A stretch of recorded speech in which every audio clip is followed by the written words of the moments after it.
And we're really hoping today that we give you the inspiration to own your process, because you're either a pantser or a plotter, or both right now.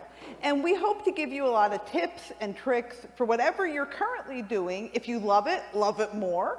If it's not working, change it up. We hope to give you some ideas to change it up. We also hope, though, to make you feel good about what it is you are doing. And so with that, I'm Annabeth Albert. And I am Kate Hawthorne. Flip through. Here's a little bio about us. And I am so horrible at talking about myself.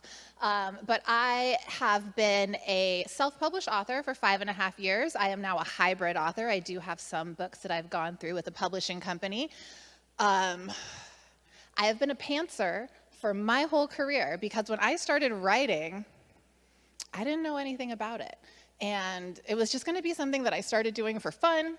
And I didn't know about plots or beats. I didn't know what plotting was or pantsing. I just knew that there was a story I wanted to tell, and I was going to tell it. And I got very lucky with my debut, and I sort of stumbled into this career.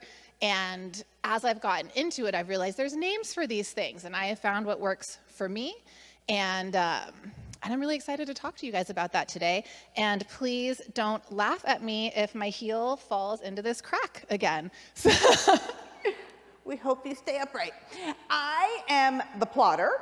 I'm Annabeth Albert. I've always been a plotter, pretty much from publication onwards. But I started life as a pantser. And one of the reasons why I'm so passionate about plotting is how I went from aspiring to published. So I've plotted pretty much everything that you see in my backlist, and that's about 50 books now, and they're all plotted.